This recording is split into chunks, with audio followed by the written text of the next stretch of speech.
छोटे से रूप में ये अंतर आपके समझ में आ जाना चाहिए कि कहां पर समाज में हम इसको समझने में भूल कर रहे हैं। प्राचीन काल में गुरु परंपरा थी, गुरुकुल परंपरा थी। शिक्षा प्राप्ति के लिए, विद्यार्जन के लिए आपको गुरुकुल में जाना होता था और गुरुकुल में गुरु आपको सभी प्रकार की विद्याएं देते थे। आपने रामायण महाभारत के प्रसंगों में पढ़ा है, उन्हें सभी प्रकार की विद्याएं दी जाती थी। वेदों की विद्या से लेकर के अस्त्र शस्त्र की विद्या भी दी जाती थी और उनसे श्रम भी करवाया जाता था और उन्हें श्रम की महत्ता भी बताई जाती थी।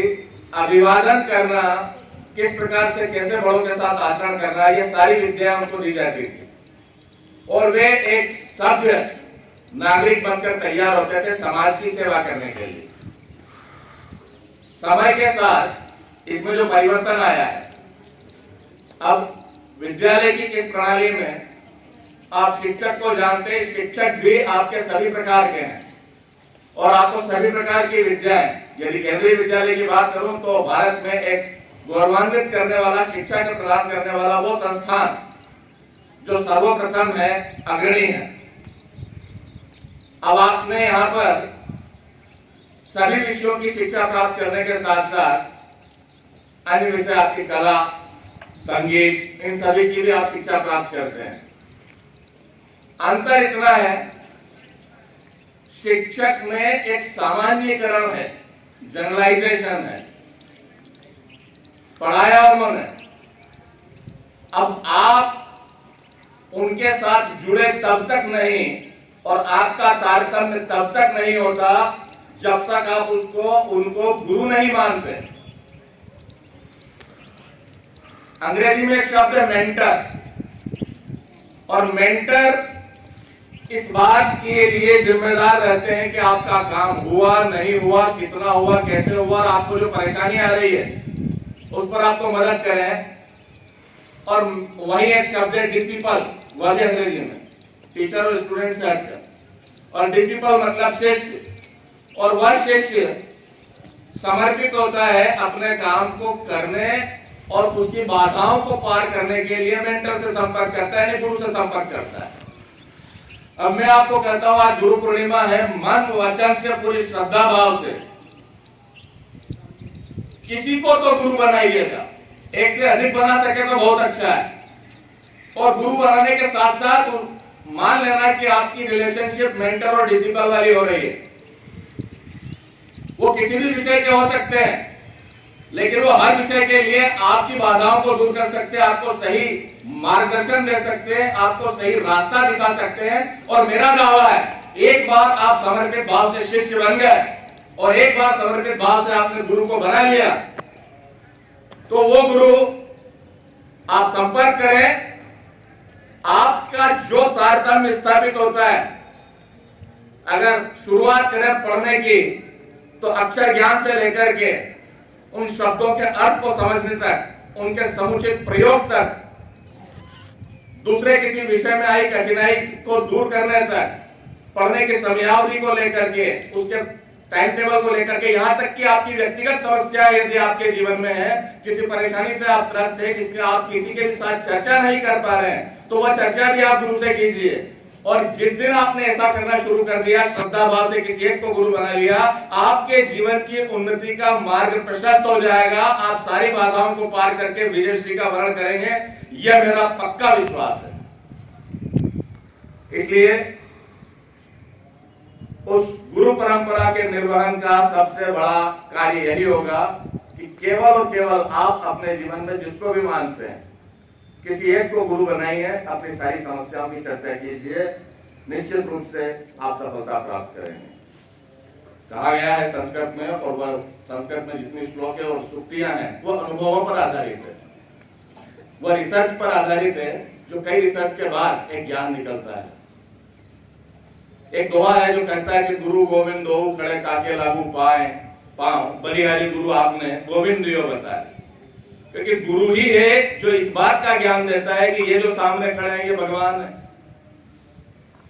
अब दोनों जब सामने खड़े, भगवान भी खड़े हैं और गुरु भी खड़े हैं, तो किसके पहले पैर पड़ूं, किसको पहले प्रणाम करूं?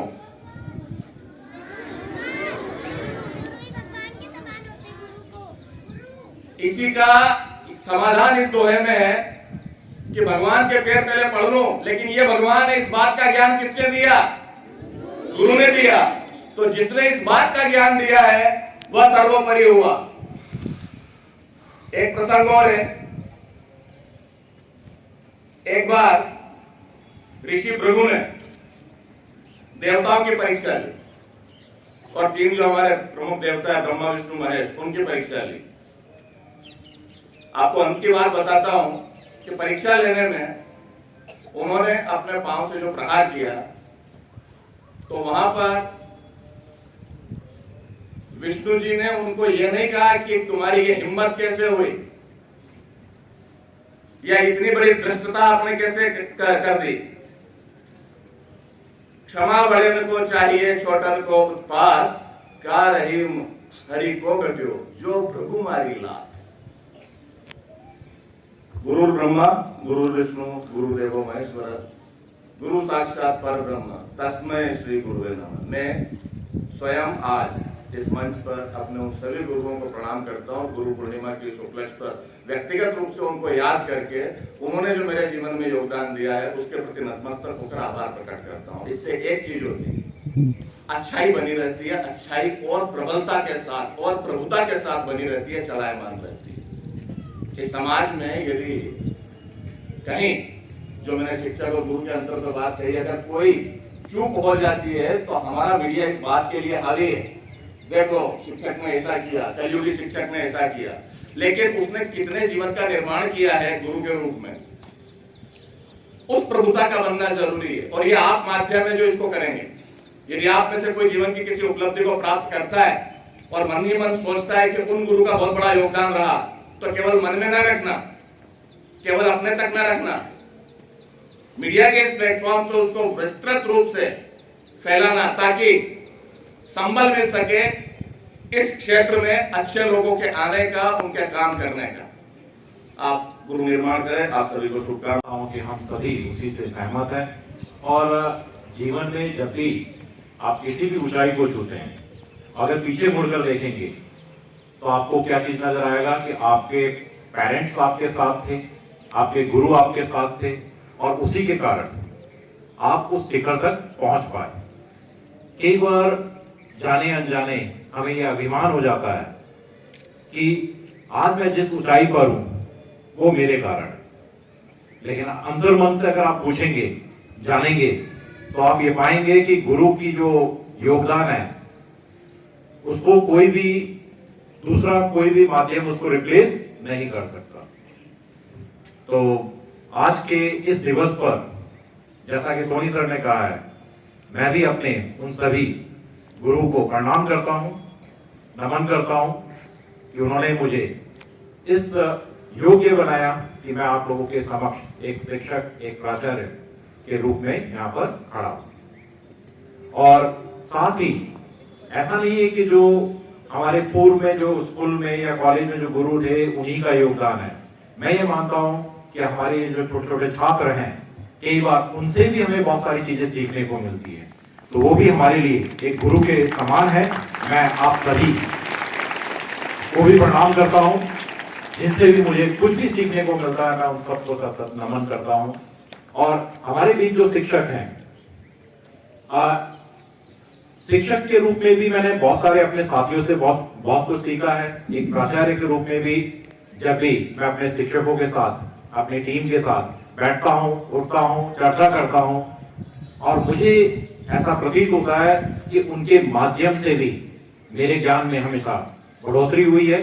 तो साथ ही मैं उन अपने विद्यालय के सभी शिक्षकों को भी प्रणाम करता हूं और आप लोगों से भी ऐसी आशा करता हूं कि अपने मन में, अपने मुख से जैसा मौका मिलता है, जैसा समय है, उसके अनुरूप आप अपने गुरु को प्रणाम करें। गुरु आपसे छोटा भी हो सकता है और आपसे बड़ा भी हो सकता है।